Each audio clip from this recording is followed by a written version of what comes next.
Hello students and Jai Hind. I welcome you all to summer IAS. I hope सब खैरियत से हैं, अपना बहुत ध्यान रख रहे हैं एंड सिंसियरली एग्जामिनेशन की प्रिपरेशंस में लगे हैं, जमकर मेहनत कर रहे हैं। तो आज के सेशन में हम 12 अप्रैल 2024 का द हिंदू न्यूज़पेपर और उसके इंपॉर्टेंट करंट अफेयर्स को डिस्कस करेंगे, उनका एनालिसिस करेंगे for UPSC civil services examination as well as दूसरे एग्जामिनेशन जिसमें करंट अफेयर्स पूछा जाता है। ना सिर्फ हम करंट अफेयर्स को डिस्कस करेंगे, साथ ही साथ हम ये भी देखेंगे कि इनमें से क्वेश्चंस किस तरह से बनाए जा सकते हैं। अगर एमसीक्यू के रूप में क्वेश्चन पूछा जाए तो एमसीक्यू कैसे फ्रेम हो सकते हैं, एंड अगर मेंस आंसर राइटिंग में कहीं पर आपको इस डाटा का इस्तेमाल करना है तो फिर आप कैसे कर सकते हो। तो काफ़ी कुछ है सीखने के लिए, काफ़ी सारी चीज़ें हैं जानने के लिए, एंड जैसा कि मैं हमेशा कहता हूँ, it's my guarantee this session is going to enhance your level of preparation for the examination more than your expectations. So on this note, without any further ado, here we begin. शुरू करते हैं 12 अप्रैल 2024 का the Hindu और उसके important current affairs. तो पहला जो current affair है वो मेंस आंसर राइटिंग के पॉइंट ऑफ व्यू से बहुत इंपॉर्टेंट है। वो सारे बच्चे जो यूपीएससी 2024 का मेंस लिखेंगे, उसमें बैठेंगे, उनके लिए ये डाटा बहुत रेलेवेंट है, एंड नेक्स्ट ईयर भी यूपीएससी 2025 का मेंस जो लोग अपीयर करेंगे उनके लिए भी ये डाटा बहुत ज़्यादा काम का है। तो इसको अच्छे से हम लोग डिस्कस करेंगे और किस तरह से इसका इस्तेमाल करना है आंसर राइटिंग में वो भी हम लोग डिस्कस करेंगे। समाचार ये है कि एशियन डेवलपमेंट बैंक ने, जिसको शॉर्ट में हम लोग एडीबी भी बोलते हैं, इन्होंने अपनी एक रिपोर्ट जारी करी है और इस रिपोर्ट का नाम है एशिया डेवलपमेंट आउटलुक रिपोर्ट। ये एशिया डेवलपमेंट आउटलुक रिपोर्ट के नाम से इस रिपोर्ट में इन्होंने इंडिया के बारे में कुछ प्रेडिक्शंस किए हैं। सबसे पहला प्रेडिक्शन ये है कि Indian economy is expected to remain robust over next 2 years. मतलब ये कि भारत की जो अर्थव्यवस्था है अभी, जैसा कि हम जानते हैं, काफ़ी तेज़ी से तरक्की कर रही है, फास्टेस्ट ग्रोइंग इकोनॉमी है। तो ये जो आपकी रफ्तार है आने वाले 2 साल भी मेंटेन रहेगी और इसमें कोई कमी आती हुई नहीं दिख रही है। आने वाले 2 सालों के लिए भी इंडियन इकोनॉमी उसी रॉबस्ट रेट पे ग्रो करेगी जिस रॉबस्ट रेट पर वो हाल फिलहाल ग्रो कर रही है। दूसरा इनका कहना यह है कि जो रिटेल इन्फ्लेशन है वो इस साल कम होते होते 4.6% पर आ जाएगा और अगले साल वो 4.5% पर पहुंच जाएगा 2025-26 के फाइनेंशियल ईयर में। जैसा कि आपको पता है कि इन्फ्लेशन को टारगेट करने का काम भारत में आरबीआई करती है। रिजर्व बैंक ऑफ इंडिया का प्राइमरी ऑब्जेक्टिव है कि वो इन्फ्लेशन को कंट्रोल में रखे। तो आरबीआई वाले कोशिश करते हैं कि इन्फ्लेशन को 2% से लेकर 6% के बैंड के बीच में रखा जाए। मतलब ये कि इन्फ्लेशन ना तो 2% से कम हो और ना 6% से ज़्यादा हो, और उसी के बीच में इन्फ्लेशन रहे तो वो हमारी इकोनॉमी के लिए ठीक रहेगा। अब ये एशियन डेवलपमेंट बैंक वाले भी बोल रहे हैं कि इस साल हमारी जो रिटेल इन्फ्लेशन है वो 4.6% पर आ जाएगी और अगले साल 4.5% पर रहेगी। मतलब ये कि आरबीआई जिस बैंड में इसको रखना चाहता है ये उस बैंड में मेंटेन रहेगी, और ये हमारी इकोनॉमी के लिए काफ़ी ज़्यादा अच्छी खबर है। आगे इनका कहना यह है कि फार्म का जो आउटपुट है, यानी कि जो हमारे एग्रीकल्चर से आउटपुट हमको मिलता है, वो इस साल नॉर्मल की तरफ रिटर्न करेगा। पिछले साल तो ये हुआ था कि मानसून अच्छा नहीं था, इसलिए जो हमारा एग्रीकल्चरल आउटपुट है, जिसको फार्म आउटपुट भी बोला जाता है, वो नॉर्मल से थोड़ा कम था। उसके चलते पिछली बार खाने पीने के सामान जो है उसमें थोड़ा इन्फ्लेशन देखने को मिला था। तो इनका कहना यह है कि इस बार मगर क्योंकि मानसून ठीक रहने की संभावना है, तो फार्म आउटपुट जो पिछली बार एबनॉर्मल था या बिलो नॉर्मल था, वो इस बार नॉर्मल की तरफ रिटर्न करेगा, और इसके चलते फूड इन्फ्लेशन जो है वो कम होकर 5.7% के आसपास में आ जाएगा। एंड इस साल मानसून जो है क्योंकि नॉर्मल रहने वाला है, एक्सपेक्टेशंस यही हैं कि एल नीनो का प्रभाव कम हो रहा है, तो इस बार मानसून आपका नॉर्मल रहेगा। तो इसके चलते क्योंकि फार्म आउटपुट में आपको बढ़ोतरी देखने को मिलेगी, एग्रीकल्चरल आउटपुट बढ़ेगा, तो जब एग्रीकल्चरल आउटपुट बढ़ेगा तो उसको बेचकर किसान के हाथ में पैसा भी ज़्यादा आएगा। अब सामने वाले के हाथ में पैसा ज़्यादा आएगा तो फिर उसको खर्चेगा भी। तो उसके बेसिस पर इनका कहना यह है कि क्योंकि नॉर्मल मानसून रहने की संभावना है, आउटपुट आपका अच्छा रहेगा, इसलिए ग्रामीण क्षेत्र में भी रूरल कंजम्पशन बढ़ने की संभावना अच्छी खासी है। ग्रामीण क्षेत्रों में भी लोगों के हाथ में ठीक ठाक पैसा आएगा और इसके चलते रूरल कंजम्पशन बड़ी मात्रा में बढ़ेगा। पिछली बार की अपेक्षा रूरल डिमांड भी जो है कंजम्पशन वगैरह की इंक्रीज होगी और इसके चलते इकोनॉमी को एक बूस्ट मिलेगा। इसके अलावा कुछ और इंपॉर्टेंट फैक्ट्स हैं जो अपने काम आ सकते हैं, जिसको अपने को याद रखना है। सबसे पहला तो ये कि अगर पूरी साउथ एशिया की बात की जाए या पूरे साउथ एशिया की जीडीपी की बात की जाए तो इंडिया लगभग उसका 80% बनता है, या फिर इंडिया की जीडीपी साउथ एशिया की जीडीपी का लगभग 80% बनाती है। तो ऑब्वियस सी बात है कि हम यहाँ पे प्रीडोमिनेंटली बहुत इंपॉर्टेंट प्लेयर हो जाते हैं पूरी साउथ एशिया के लिए। दूसरा पॉइंट जो हमें ध्यान रखना है वो ये है कि इंडिया आज की तारीख में सबसे फास्टेस्ट ग्रोइंग सब रीजन है पूरे दुनिया में, और डोमेस्टिक डिमांड की इंक्रीज होने के चलते ये जो फास्टेस्ट ग्रोथ है ये आने वाले वक्त में कम नहीं होने वाली। यहाँ पे 2 बातें आ रही हैं। पहला तो आ रहा है सब रीजन। सब रीजन का मतलब क्या होता है, पहले ये देख लेते हैं। जैसे हमारा इंडियन सब कॉन्टिनेंट या भारतीय उपमहाद्वीप है, तो भारतीय उपमहाद्वीप में 7 देश आ जाते हैं: अफगानिस्तान, पाकिस्तान, इंडिया, बांग्लादेश, भूटान, नेपाल, इस तरीके से काफ़ी, म्यांमार, ये सारे के सारे देश वगैरह आपके आ जाते हैं। अब इन सारे देशों में से अगर हम एक स्पेसिफिक देश की बात करें, इंडियन सब कॉन्टिनेंट अपने आप में एक रीजन हो गया, इसमें कोई भी एक अगर आप एक देश पकड़ लोगे तो फिर वो आपका सब रीजन हो जाता है। तो भारतीय उपमहाद्वीप एक अलग चीज़ है, और भारत देश जो है हमारा, पॉलिटिकल बाउंड्रीज उसकी जो आज हैं उसके उन पॉलिटिकल बाउंड्रीज के साथ में वो एक अलग चीज़ है। तो भारतीय उपमहाद्वीप एक रीजन हो जाएगा, और अगर हम उसमें इंडिया आज का जो पॉलिटिकल एंटिटी है उसकी बात करें तो एक सब रीजन हो जाएगा। इस रिपोर्ट का कहना यह है कि इंडिया आज की तारीख में दुनिया का सबसे फास्टेस्ट ग्रोइंग सब रीजन है, यानी कि बहुत तेज़ी से यहाँ पे ग्रोथ आपको देखने को मिल रही है। और जैसे जैसे आपकी डोमेस्टिक डिमांड इंक्रीज हो रही है, उसके चलते ये ग्रोथ अभी और ज़्यादा बढ़ेगी। थोड़ा सा इसको भी समझ लेते हैं, क्योंकि भारत अब अच्छी खासी तरक्की कर रहा है, जीडीपी में बढ़िया ग्रोथ देखने को मिल रही है, लोगों के हाथ में पैसे आ रहे हैं, उनकी इकोनॉमिक परिस्थितियाँ सुधर रही हैं। तो ऑब्वियस सी बात है, जब किसी के हाथ में पैसा आता है तो फिर वो उसको खर्चता है, खर्च करने की कोशिश करेगा, तो फिर उसके चलते आपकी इकोनॉमी में बूस्ट मिलता है। तो अगर आपके जो भी सामान आप बना रहे हो आपके देश में खप जाए, तो फिर हम लोग ये बोलेंगे कि वो डोमेस्टिक कंजम्पशन है। और अगर बाहर किसी को सामान की ज़रूरत है और आप उसको एक्सपोर्ट करते हो और उससे पैसे कमाते हो, तो फिर वो आपका एक्सपोर्ट्स में गिना जाता है। तो भारत वालों का एक तो एक्सपोर्ट्स भी अच्छे खासे रेट पे बढ़ रहा है, मगर अगर हमारा एक्सपोर्ट्स अगर कम ज़्यादा भी होता है तो उससे हमारी ग्रोथ पे बहुत फर्क नहीं पड़ेगा। उसकी वजह यह है कि अब हमारी जो देश में ही लोगों की जो डिमांड है वो बहुत ज़्यादा बढ़ गई है, तो हमारा सामान या जो भी हम मैन्युफैक्चर करते हैं उसकी खपत हमारे देश में भी बहुत ज़्यादा है। डोमेस्टिक डिमांड बढ़ने के चलते हमारी जो ग्रोथ है उस पर किसी भी तरीके का कोई असर देखने के लिए किसी भी सूरत में नहीं आएगा। दूसरा पॉइंट ये हो गया। तीसरा, India's growth will be driven by public and private sector investment demand and by gradual improvement in consumer demand as rural economy improves. तो भारत की ये जो पूरी ग्रोथ है, एशियन डेवलपमेंट बैंक वालों का कहना यह है कि अभी और जैसे जैसे इंडिया ग्रो करेगा तो इस ग्रोथ के जो प्राइमरी ड्राइवर्स रहने वाले हैं वो रहेंगे पब्लिक और प्राइवेट सेक्टर का इन्वेस्टमेंट डिमांड, यानी कि पब्लिक और प्राइवेट सेक्टर जितना ज़्यादा आपका इन्वेस्टमेंट करता चला जाएगा वेरियस सेक्टर्स में, वो प्रोमिनेंटली आपकी जो है ग्रोथ को ड्राइव करेगा। एंड जैसे जैसे लोगों के हाथ में पैसा आएगा, खासतौर पर रूरल इकोनॉमी जैसे जैसे इंप्रूव होगी, उसके चलते जब ग्रामीण क्षेत्र में लोगों के हाथ में पैसा आएगा और जैसे जैसे वो रूरल इकोनॉमी में डिमांड उठेगी, उसके चलते वहाँ वो जो कंज्यूमर डिमांड है जो रूरल इकोनॉमी में उठेगी वो भी एक प्रोमिनेंट रोल अदा करेगी भारत की ग्रोथ ट्रेजेक्ट्री में, भारत की ग्रोथ को ज़्यादा से ज़्यादा बढ़ाने में। तो ये कुछ इंपॉर्टेंट पॉइंट्स या कुछ इंपॉर्टेंट फैक्ट्स हैं जिसको अपने को ध्यान में रखना है। तो यहाँ से कौन कौन से क्वेश्चंस बन सकते हैं, पहले तो ये देख लेते हैं। सबसे पहला क्वेश्चन तो यही बन सकता है कि ये जो एशिया डेवलपमेंट आउटलुक रिपोर्ट है ये कौन निकालता है, इसको कौन रिलीज करता है। प्रीलिम्स के पॉइंट ऑफ व्यू से एक तो ये क्वेश्चन बनता है, तो अपने को याद रखना है Asia development outlook report Asian development bank निकालता है। और दूसरा, इसके जितने भी प्रेडिक्शंस वगैरह हैं, प्रोमिनेंटली GS3 का जो पेपर होता है जिसमें इकोनॉमी के बारे में आपको लिखना होता है, एग्रीकल्चर के ऊपर सवाल पूछे जा सकते हैं, वहां पर आप इसको कोट कर सकते हो। इंडियन इकोनॉमी की तरक्की के ऊपर अगर कुछ लिखने को आ जाता है तो फिर ये बोलकर कि भाई एशियन डेवलपमेंट बैंक की एशिया डेवलपमेंट आउटलुक रिपोर्ट में ये बातें लिखी हुई हैं कि रॉबस्ट ग्रोथ होने वाली है इस साल में, इतने इतने % पर इन्फ्लेशन आ जाएगा और आपका रूरल डिमांड जो है वो भी एक आपका प्राइमरी रोल अदा करेगी इकोनॉमी को ग्रो करने में। इस सारी चीज़ों को आप लिख सकते हो। इंडिया की इंपॉर्टेंस अगर आपको कहीं पे बतानी हो, हाईलाइट करनी हो, तो फिर ये बात आप या ये फैक्ट आप हाईलाइट कर सकते हो कि भारत जो है साउथ एशिया की GDP का 80% बनाता है। तो इसकी तरक्की पे जो है पूरे के पूरे साउथ एशिया की तरक्की डिपेंड करती है। एंड साथ ही साथ ये फास्टेस्ट ग्रोइंग सब रीजन है, तो दुनिया इसको जो है आशा भरी नज़रों से देख रही है। धीरे धीरे हमारे यहाँ पे हर तरीके का इन्वेस्टमेंट और बाकी सारी चीज़ें आ रही हैं, तो इसके चलते भी प्रॉस्पेरिटी काफ़ी अच्छे तौर पर बढ़ रही है। प्रोमिनेंटली ये खबर अपने लिए मेंस के पॉइंट ऑफ व्यू से काम की है, तो वो मैंने आपके साथ में पूरा डिस्कस कर लिया। मगर प्रीलिम्स का भी एक क्वेश्चन बनता है कि ये रिपोर्ट कौन निकालता है, एशिया डेवलपमेंट आउटलुक रिपोर्ट, तो वो भी अपने को याद रखना है, एशियन डेवलपमेंट बैंक। इससे ज़्यादा इस न्यूज़ में अपने लिए और काम का कुछ नहीं है। अब बढ़ते हैं नेक्स्ट न्यूज़ की तरफ, देखते हैं सर। अब नेक्स्ट न्यूज़ में हम बात करेंगे स्टैच्यू ऑफ वैलर के बारे में, मैदान के बारे में और सुक्पा समानी क्षेत्र के बारे में। वैसे तो ये समाचार जहाँ से मैं ये तीनों पॉइंट्स आपके लिए उठाकर लाया हूँ एक पॉलिटिकल न्यूज़ थी, मगर उसमें इन तीनों पॉइंट्स को बहुत डिटेल में डिस्कस किया गया था। एंड ये तीनों बातें असम के जोरहाट ज़िले में से ताल्लुकात रखने वाली वो न्यूज़ थी, उसमें काफ़ी हाईलाइट कर वहाँ पर इन तीनों पॉइंट्स को या इन तीनों फैक्टर्स को उठाया जा रहा है। तो इसलिए हमको इनके बारे में पता होना चाहिए न्यूज़ में, क्योंकि ये बने हुए हैं तो उसके ऊपर क्वेश्चन पूछा जा सकता है। सबसे पहले स्टैच्यू ऑफ वैलर। तो स्टैच्यू ऑफ वैलर एक 125 फुट ऊंची स्टैच्यू है लक्षित बोरफुकन की, जो एक आइकॉनिक अहोम जनरल थे। ठीक है जी। स्टैच्यू ऑफ वैलर क्या है, एक 125 फुट ऊंची आपकी टॉल स्टैच्यू है लक्षित बोरफुकन साहब की, और ये एक आइकॉनिक अहोम जनरल हुआ करते थे। अहोम किंग्स ने असम के ऊपर लगभग 600 साल तक राज किया है, तो अहोम राजा के ये जनरल हुआ करते थे।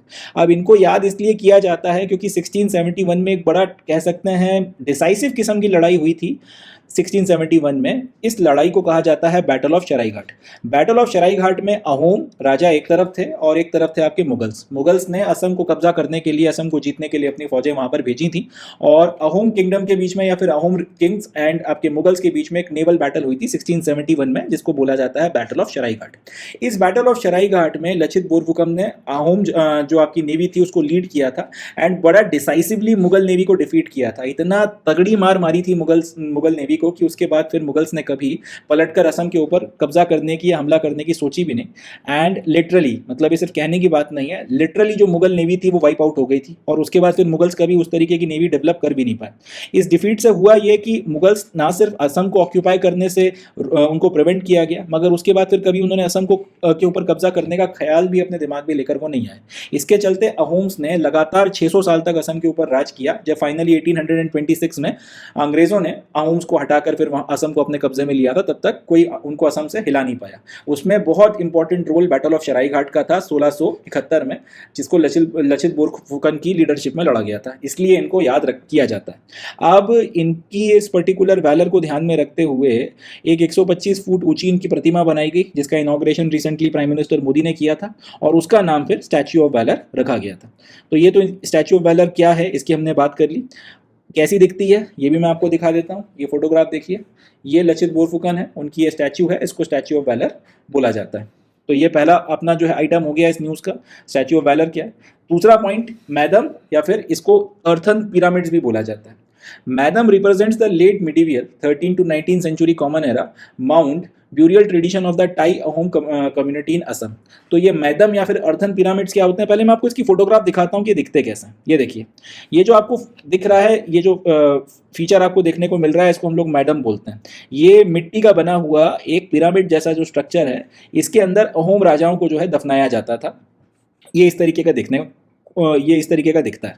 एक और फोटोग्राफ देखिए, अब ये एक पिरामिड जैसा जो है स्ट्रक्चर बन जाता है, और ये पूरा मिट्टी का बना हुआ है। इसके अंदर अहोम राजाओं को दफनाया जाता था, और इसको मैदम बोला जाता है। इंग्लिश में इसको कई बार हम लोग अर्थन पिरामिड्स भी बोलते हैं। तो ये मैदम क्या रिप्रेजेंट करते हैं, ये मिडिवियल सेंचुरीज में जो असम की ताई अहोम कम्युनिटी है, ताई अहोम कम्युनिटी खास तौर पे उनके जो राजा हुआ करते थे उनको यहाँ पर बरी किया जाता था, उनको यहाँ पर दफनाया जाता था, और उसके ऊपर फिर ये इस तरीके से मिट्टी को थोप के इस तरीके का एक पिरामिड जैसा स्ट्रक्चर बनाया जाता था, और इसको मैदम बोला जाता है। It enshrines the mortal remains of the members of Ahom royalty who used to be buried with their फेराफेर्नेलिया।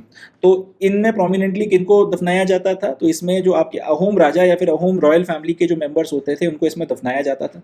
ना सिर्फ इनकी डेड बॉडी को इसमें आपका बरी किया जाता था, बट उसके साथ में जो भी चीज़ें, उनके वस्त्र हो गए, आभूषण हो गए, और खाने पीने का सामान हो गया, तलवार हो गई और ढाल हो गई, इस तरीके के जो भी आपके दूसरे सामान होते हैं, इनको भी दफनाया जाता था इनके साथ में। After 18th century, the Ahom rulers adopted the Hindu method of cremation and began entombing the cremated bones and ashes in the madam. तो 18वीं शताब्दी तक, 13वीं से लेकर 18वीं शताब्दी तक जो ये मैडम्स हुआ करते थे, या फिर ये मिट्टी के बने हुए पिरामिड्स हुआ करते थे, इसके अंदर अहोम राजाओं की डेड बॉडीज को दफनाया जाता था। 18वीं शताब्दी से अहोम राजाओं ने हिंदुओं का जो तरीका होता है क्रीमेशन का, कि आपको चिता पे जो है अग्नि दी जाती है, वो तरीका अपना लिया था। मगर एक बार आपकी जो डेड बॉडी है, जब उसका क्रीमेशन हो जाता था, तो क्रीमेशन के बाद में फिर आपकी अस्थियों को वो गंगा में या किसी और नदी में नहीं बहाते थे। फिर वो करते ये थे कि जो क्रीमेटेड आपकी बॉडी है, हिंदू मेथड के तहत में आपने जो अपनी डेड बॉडी का क्रीमेशन करवाया है, उसको फिर किसी भी कलश या किसी भी चीज़ में भरकर इस मैडम के अंदर रखा जाता था। तो पहले क्या होता था, 13वीं से लेकर 18वीं शताब्दी तक अहोम राजाओं के जो डेड बॉडीज थी उसको इन मैडम्स में प्रिजर्व करके रखा जाता था। 18वीं शताब्दी में इन्होंने ये बोला कि अब से हम लोग हिंदू मेथड के तहत में क्रीमेशन करवाएंगे, हम अपनी डेड बॉडीज़ को अब अंतिम संस्कार अंत्येष्टि से करवाएंगे। तो एक बार अंत्येष्टि के बाद में जो अस्थियां बचती थी, उन अस्थियों को फिर जो है इस मैदान में दफनाया जाता था। तो ये अपने को याद रखना है। और ये कैसे दिखते हैं, ये कुछ इस तरीके के दिखते हैं। यहाँ से क्वेश्चंस किस तरीके के बन सकते हैं, एक हम लोग ये देख लेते हैं। पहला तो ये कि ये मैडम्स बोला किसको जाता है, तो ये कहाँ पर होते हैं, तो याद रखना है ये असम में देखने के लिए मिलते हैं। एंड ये ब्यूरियल आप कह सकते हैं ग्राउंड के तौर पर इस्तेमाल होते थे। ब्यूरियल ट्रेडिशन जो है आपका ताई अहोम कम्युनिटी का, उसके लिए इनका इस्तेमाल किया जाता था। क्या इसमें सिर्फ डेड बॉडीज़ को दफनाया जाता था? सही नहीं है।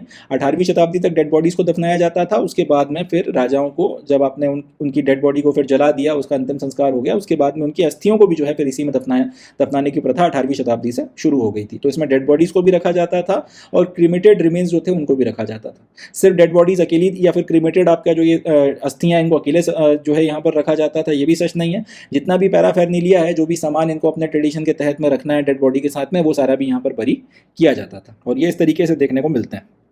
ये अपने आप में एक बहुत कह सकते हैं आश्चर्यचकित करने वाला नज़ारा है और इनको वर्ल्ड हेरिटेज साइट के तौर पर भी जो है देखा जाता है।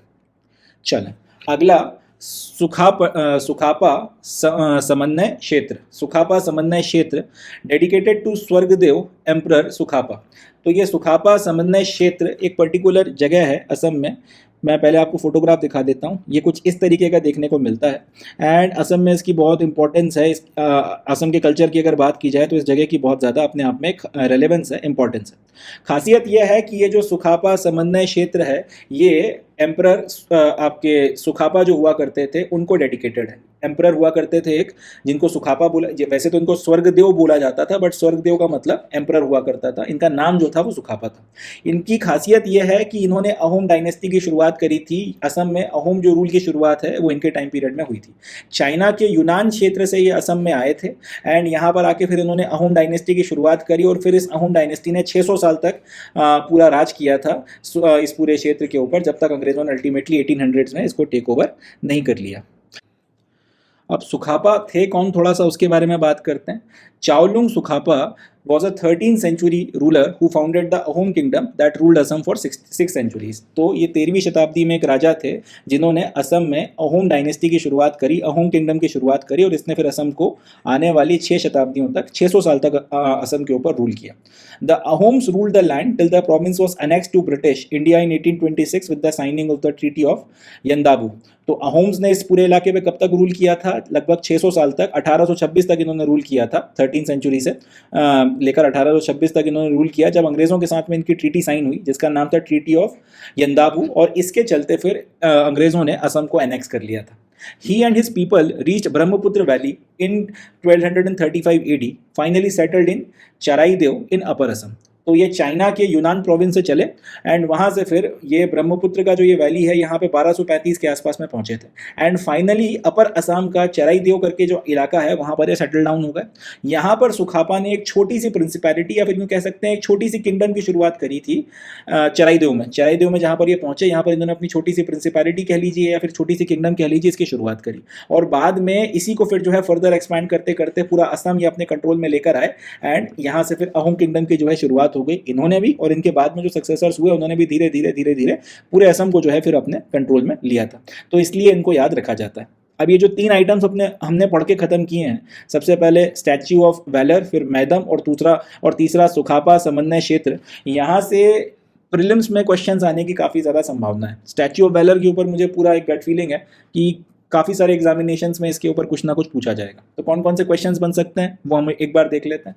सबसे पहले स्टैच्यू ऑफ वैलर के ऊपर क्वेश्चन बन सकता है कि किसको डेडिकेटेड है और स्टैच्यू ऑफ वैलर कहाँ सिचुएटेड है। तो ये सिचुएटेड है असम में और किसको डेडिकेटेड है? लचित बोरफुकन साहब को। लचित बोरफुकन कौन थे? याद रखना है, अहोम राजा नहीं थे, अहोम जनरल थे, अहोम किंग नहीं थे, अहोम राजाओं के सेनापति थे, जनरल थे। क्यों याद रखे जाते हैं? बैटल ऑफ शराईघाट 1671, असम के कल्चर में इस बैटल का बहुत रेलेवेंस है, तो इसलिए हमको इसको याद रखना है। और इन्होंने किसको हराया था? डिसाइसिवली मुगल्स को इन्होंने यहाँ पर हराकर असम को कैप्चर करने से उनको रोक लिया था। तो ये कुछ पॉइंट्स हैं जो यहाँ से बन सकते हैं। दूसरा, मैदम क्या होता है? मैदम का मतलब होता है ये पिरामिड जैसे दिखने वाले मिट्टी के पिरामिड जैसे दिखने वाले स्ट्रक्चर्स होते हैं जिसमें आपके जो अहोम राजा थे या अहोम कम्युनिटी के जो आपके रूलर्स हुआ करते थे उनको पहले तो दफनाया जाता था, बाद में जब उन्होंने हिंदू तरीके से अपने आप को अपनी जो अंतिम संस्कार है उसको अग्नि के थ्रू करवाना शुरू करवाया, तो उसके बाद में उनकी जो अस्थियां थी उनको भी फिर यहाँ पे दफनाना शुरू कर दिया गया। ये याद रखिएगा कि 13वीं से लेकर 19वीं शताब्दी के बीच में ये मैदम या फिर ये अर्थन पिरामिड्स बनाए गए थे। 13वीं से 18वीं शताब्दी तक यहाँ पे डेड बॉडीज को दफनाया जाता था। 18वीं से 19वीं शताब्दी के बीच में जो क्रिमेटेड रिमेन्स हुआ करते थे उनको यहाँ पे फिर दफनाना शुरू कर दिया। असम में ये आपको देखने के लिए मिलते हैं। और तीसरा सुखापा समन्वय क्षेत्र की अगर बात की जाए तो ये कौन से किसको डेडिकेटेड है, तो उसका जवाब है एम्परर या स्वर्गदेव सुखापा को ये डेडिकेटेड है। ये कौन थे, इन्होंने अहोम किंगडम की स्थापना करी थी। ये चाइना के यूनान से आए थे एंड यहाँ पर आके असम में फिर इन्होंने अहोम किंगडम की स्थापना करी, जिसने 600 साल तक असम के ऊपर राज किया था। सवाल इस तरह से बनाया जा सकता है कि उस राजा का नाम क्या था जिसने चाइना से आकर यहाँ पर अपने किंगडम की शुरुआत करी, और कौन से किंगडम की शुरुआत करी। तो याद रखना होगा कि अहोम किंगडम की शुरुआत करी और उनका नाम समन्वय हुआ, उनका नाम सुखापा हुआ करता था। एंड ये भी पूछा जा सकता है कि ये कौन से प्रोविंस से आए थे, तो ये भी हमको याद रखना है कि चाइना के यूनान प्रोविंस से ये आए थे। एक सवाल और पूछा जा सकता है कि अंग्रेज़ों ने असम को कब एनेक्स किया था, तो जवाब हो जाएगा 1826 में एनेक्स किया था। कैसे एनेक्स किया था, ट्रीटी ऑफ यंदाबू साइन की थी अहोम्स के साथ में, और उसके बाद में इसको शामिल कर लिया था। कुछ इतने क्वेश्चंस वगैरह यहाँ से बनते हैं, ये भी अपने को ध्यान रखना है। यहाँ से कुछ ना कुछ MCQ वगैरह पूछा जा सकता है। चले नेक्स्ट न्यूज़ की तरफ बढ़ते हैं, देखते हैं। चले नेक्स्ट न्यूज़ डिस्कस करते हैं। Supreme Court recently held that the candidates need not disclose every piece of information and possession in their election affidavit unless it is substantial in nature। मतलब ये कि सुप्रीम कोर्ट ने एक फ़ैसला दिया है रिसेंटली, और उसमें ये बोला है कि अगर कोई कैंडिडेट अपने किसी भी इलेक्शन में खड़ा हो रहा है तो उस इलेक्शन के इलेक्शन एफिडेविट में उसे अपने बारे में हर एक इन्फॉर्मेशन देने की ज़रूरत नहीं है। उसको सिर्फ उतनी ही इन्फॉर्मेशन देने की ज़रूरत है जितना इन्फॉर्मेशन उसके इलेक्शन के पॉइंट ऑफ व्यू से सब्सटेंशियल है, या जितना इलेक्शन के रिस्पेक्ट में उसको एज अ कैंडिडेट बताना चाहिए उतनी इन्फॉर्मेशन उसको देनी है, बाकी उसको इन्फॉर्मेशन देने की ज़रूरत नहीं। थोड़ा सा इसका कंटेक्स्ट समझते हैं, तब आपको ये समझ में आएगा कि सुप्रीम कोर्ट ने ऐसा फैसला क्यों दिया। भारत में इलेक्शन के रिस्पेक्ट में कानून बना हुआ है, और उस कानून का नाम है रिप्रेजेंटेशन ऑफ पीपल्स एक्ट 1951, जिसको कई बार शॉर्ट में हम लोग RPA 1951 भी बोलते हैं, या सिंपली RPA भी बोलते हैं।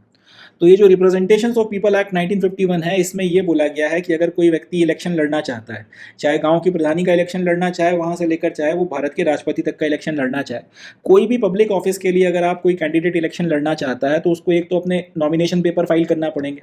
नॉमिनेशन पेपर फाइल करने के साथ ही साथ उसको एक प्रिस्क्राइब्ड फॉर्मेट में, पहले से डिसाइडेड एक फॉर्मेट है, उस फॉर्मेट में एक शपथ पत्र या फिर एक एफिडेविट देना पड़ता है, और उस एफिडेविट में उसको अपने बारे में कुछ इन्फॉर्मेशन बताना पड़ती है, जैसे कि कितना पढ़ा लिखा है, दूसरा ये कि उसके पास में प्रॉपर्टी कितनी है, अचल संपत्ति कितनी है, सोना कितना है, कैश कितना है, पैसे कितने हैं, ज़मीन कितनी है, वगैरह वगैरह। दूसरा उसको ये बताना पड़ेगा कितनी कार, जीप और इस तरीके की उसके व्हीकल्स वगैरह रखता है।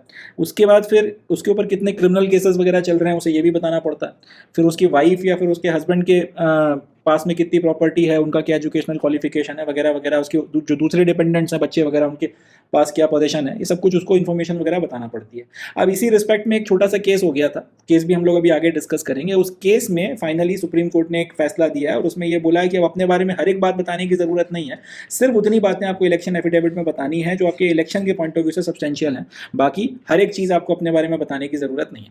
इसको ऐसे समझ लें कि अगर आपको ये बताना ज़रूरी है कि भाई आपने एजुकेशन कितना हासिल किया है, जैसे कि अगर मैं इलेक्शन लड़ने खड़ा होता हूँ तो मैंने बैचलर ऑफ इंजीनियरिंग किया है मैकेनिकल इंजीनियरिंग से, तो ये तो बताना ज़रूरी है कि मैकेनिकल इंजीनियरिंग से भाई मैंने बैचलर करी है और ये मेरा हाईएस्ट एजुकेशनल क्वालिफिकेशन है। मगर उसमें मैं ये भी बताऊँ कि मैं फलाने सेमेस्टर में बैक लग गया था, इसमें फिर मेरे को फिर से पेपर देना पड़ा था, ये सब्जेक्ट मुझे पसंद था नहीं पसंद था, ये एकदम फाइन डिटेल्स आपको बताने की ज़रूरत नहीं।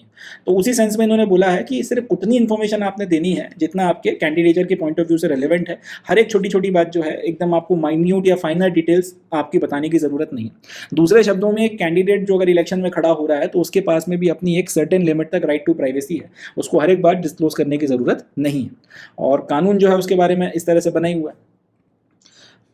अब एक दो तीन केसेस हैं, थोड़ा सा उनको भी डिस्कस कर लेते हैं।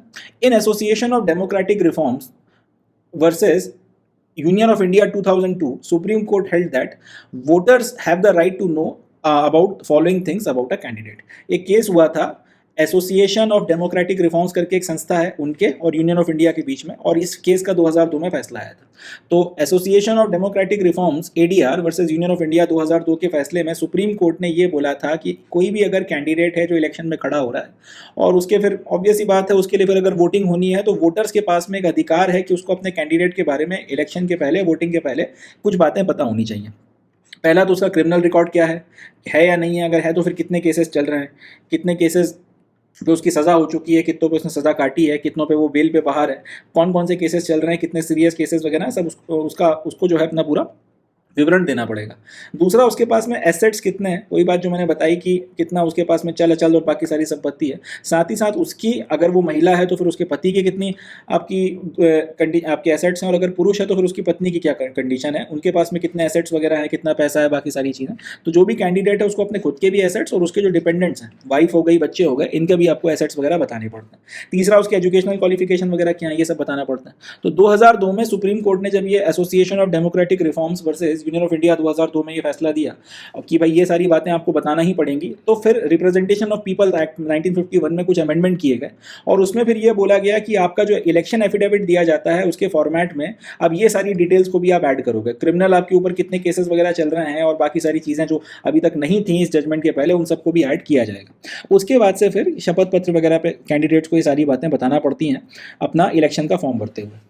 अब ये एक्ट ये भी कहता है कि अगर किसी कैंडिडेट ने अपने बारे में इन्फॉर्मेशन इस तरीके की नहीं दी, फॉर्म भरते वक्त में शपथ पत्र में अपने बारे में इन्फॉर्मेशन नहीं दी और बाद में पता चला कि भाई इनके ऊपर तो केस चल रहा है और इन्होंने अब जो केस वाला जो कॉलम है उसमें ये लिख रखा है कि या तो ब्लैंक छोड़ रखा है या उसके बारे में कोई बात ही नहीं करी है, या फिर लेट्स से कि इन्होंने अगर अपनी तरफ से कुछ फॉल्स इन्फॉर्मेशन दी है, अगर इन्होंने गलत इन्फॉर्मेशन दी है, या फिर इन्होंने अगर कुछ फैक्ट्स वगैरह को कंसील किया है नॉमिनेशन पेपर भरते वक्त, या फिर डेबिट में अगर कुछ गलत इन्फॉर्मेशन वगैरह लिखी है, तो फिर एक तो इनकी कैंडिडेट अगर ये इलेक्शन जीत भी गए तो उसके बाद में इनका इलेक्शन शून्य कर दिया जाएगा। दूसरा ये कि इनको फिर उसके लिए सजा मिलेगी, 6 महीने तक की सजा हो सकती है इम्प्रिजनमेंट की, या फिर इनके ऊपर फाइन लगाया जा सकता है, या फिर दोनों चीज़ें हो सकती हैं। ये बात भी रिप्रेजेंटेशन ऑफ पीपल्स एक्ट में साथ ही साथ लिखी गई है। अब कहानी ये है, अब इस पर्टिकुलर ये सारी बात तो लिखी हुई है, इसके रिस्पेक्ट में सुप्रीम कोर्ट ने फैसला दे दिया है कि एफिडेविट में जो है सिर्फ उतनी इन्फॉर्मेशन आप दोगे जितना आपके इलेक्शन के पॉइंट ऑफ व्यू से रेलेवेंट है, उसके आगे आपको हर एक बात जो है वो बताने की जरूरत नहीं है। अब ये थोड़ा सा केस हम लोग समझ लेते हैं, हुआ क्या था, किस पर्टिकुलर केस में फैसला आया। 2019 में अरुणाचल प्रदेश में हुए थे स्टेट की लेजिस्लेटिव असेंबली के इलेक्शन। उसमें एक आदमी निर्दलीय खड़ा हुआ था। अब उसने अपना जो इलेक्शन एफिडेविट भरा था उसमें वो अपनी 3 गाड़ियों के बारे में इन्फॉर्मेशन देना भूल गया, या फिर उसके पास में 3 व्हीकल्स हैं, उसने इसकी इन्फॉर्मेशन अपने एसेट्स में नहीं दी। बाद में वो इलेक्शन जीत गया और विधायक बन गया। अब बाद में किसी ने केस ठोक दिया इनके ऊपर कि साहब इन्होंने अपने शपथ पत्र में लिखा है कि इनके पास में तो सिर्फ इतनी चीज़ें हैं, मगर इनके पास में इसके अलावा 3 गाड़ियाँ या 3 व्हीकल्स और हैं, उसका इन्होंने कोई जिक्र ही नहीं किया। इस बात को लेकर फिर अल्टीमेटली केस जो है वो पहुंचा गुवाहाटी हाईकोर्ट, और गुवाहाटी हाईकोर्ट ने माना कि इन्होंने जो है ये 3 व्हीकल्स के बारे में इन्फॉर्मेशन नहीं दी है, तो एक तरीके से इन्होंने कंसीलमेंट किया है फैक्ट्स का, अपने बारे में सही जानकारी एफिडेविट में नहीं दी। इस बात को मद्देनजर रखते हुए गुवाहाटी हाईकोर्ट ने एक तो इनका कैंडिडेट, इनका जो इलेक्शन था वो कैंसिल कर दिया, और इसी के साथ में जो है इनका इलेक्शन शून्य डिक्लेयर कर दिया गया।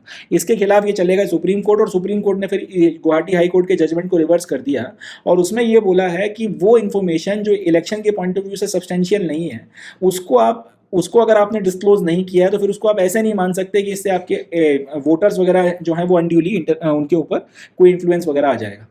यानी कि सुप्रीम कोर्ट ने ये बोला कि 3 गाड़ियां हैं उसके पास में, अगर वो ये बता भी देता, या फिर अगर 3 गाड़ियां हैं वो उसने नहीं बताया, तो उससे वोटर्स पे कोई बहुत ज़्यादा फर्क नहीं पड़ जाएगा, बहुत ज़्यादा वोटर्स उससे इन्फ्लुएंस नहीं हो जाएंगे। दूसरे शब्दों में ऐसी इन्फॉर्मेशन वगैरह बताना या ना बताना या ऐसी इन्फॉर्मेशन ना बताना जो सब्सटेंशियल नहीं है इलेक्शन के पॉइंट ऑफ व्यू से, उसको आप ये नहीं मान सकते कि कंसीलमेंट ऑफ फैक्ट है, इसलिए रिप्रेजेंटेशन ऑफ पीपल्स एक्ट 1951 के तहत में उसको आप उसके इलेक्शन को आप शून्य डिक्लेयर नहीं कर सकते। ये इस पर्टिकुलर इसमें जो है जजमेंट सुप्रीम कोर्ट के द्वारा दिया गया। साथ ही साथ सुप्रीम कोर्ट ने एक और बात कही है कि हालांकि किसी कैंडिडेट ने अपने बारे में जो भी इन्फॉर्मेशन बताई है वो सब्सटेंशियल नेचर की है, या फिर अगर कोई इन्फॉर्मेशन छुपाई है वो सब्सटेंशियल नेचर की है या नहीं है, ये केस टू केस बेसिस पे आपको डिसाइड करना पड़ेगा। इसके लिए आप कोई गाइडलाइंस नहीं बना सकते। एग्जांपल के लिए, अगर आपके पास में आपके हाथ में एक नॉर्मल सी घड़ी है, 100-200 रुपये की आप घड़ी पहनते हो, कायदे से तो वो आपकी घड़ी है, इसका मतलब वो आपका एसेट है। मगर आपने जब फॉर्म भरा तो आपने ये नहीं बताया कि भाई आपके पास में वो घड़ी है। अब 100-200 रुपये की घड़ी है, 500 की घड़ी है, 1000 रुपये की घड़ी है, 2000 रुपये की घड़ी है, हर आदमी पहनता है। अब आप ये घड़ी पहनते हो या नहीं पहनते, इससे वोटर इन्फ्लुएंस तो नहीं हो जाएंगे। मगर इसी की जगह आपके पास में पता चला कि 10 लाख की घड़ी है और सोने वोने या फिर उसमें सोने की घड़ी है या फिर हीरे जड़े हुए हैं, तो जाहिर सी बात है अगर इस तरीके की घड़ी आप पहन के निकलोगे तो वो अलग चमकेगी, इससे तो सामने वाला इन्फ्लुएंस हो सकता है।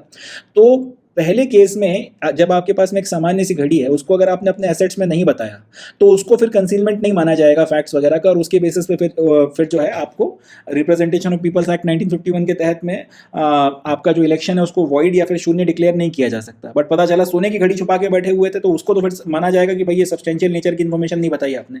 ऐसी कंडीशन में जो है फिर आपका इलेक्शन शून्य घोषित किया जा सकता है। तो कोर्ट ने बोला है कि केस टू केस बेसिस पर जो है, केस टू केस बेसिस पर आपको डिसाइड करना पड़ेगा कि जो भी इन्फॉर्मेशन छुपाई गई है या फिर बताई गई है वो सब्सटेंशियल नेचर की है या नहीं, और उसके बेसिस पे फिर डिस्क्वालिफिकेशन किया जा सकता है या नहीं किया जा सकता। ये कुछ बातें हैं सुप्रीम कोर्ट के इस पर्टिकुलर जजमेंट के बारे में जो अपने को याद रखनी है। यहाँ से अपने लिए काम की बात यह है कि अगर मेंस में लिखने के लिए आ गया तो इसमें से फिर आप कुछ बातें कोट कर सकते हो। और प्रीलिम्स के पॉइंट ऑफ व्यू से रिप्रेजेंटेशन ऑफ पीपल्स एक्ट में क्या क्या बताया गया है कि अगर कोई कैंडिडेट अपना फॉर्म भरता है तो उसका एफिडेविट भी वो देगा साथ में, और एफिडेविट में क्या क्या बताना पड़ता है। पहली चीज़ तो क्रिमिनल रिकॉर्ड है या नहीं है वो बताना पड़ेगा। दूसरा उसके जो एसेट्स हैं उसके या उसकी पत्नी के, वाइफ के, डिपेंडेंट्स के, जिसके भी जो आपके एसेट्स हैं वो सब बताना पड़ेंगे। तीसरा एजुकेशनल क्वालिफिकेशन बताना पड़ेगा। और अगर कोई इन्फॉर्मेशन आपने इसमें गलत दे दी या फिर इन्फॉर्मेशन को छुपा लिया, इस तरीके की चीज़ें करी, एक तो इलेक्शन शून्य हो जाएगा उसके चलते, दूसरा इसके चलते आपको 6 महीने की जेल भी हो सकती है या फिर फाइन लगाया जा सकता है, फिर दोनों चीज़ें हो सकती हैं। तो ये कुछ इंपॉर्टेंट फैक्ट्स हैं जो इस न्यूज़ के बारे में अपने को ध्यान में रखना है। So with this we come to end of today's session. आज के सेशन में बस इतना ही। अब मैं मिलता हूँ आपसे नेक्स्ट सेशन में, जिसमें हम 13 अप्रैल 2024 के द हिंदू न्यूज़पेपर और उसके इंपॉर्टेंट करंट अफेयर्स को डिस्कस करेंगे। तब तक के लिए अपना बहुत ध्यान रखें, खुश रहें, पॉजिटिव रहें, मेहनत करते रहें और हमेशा याद रखें समर शेष है, the war is yet not over. Thank you and Jai Hind.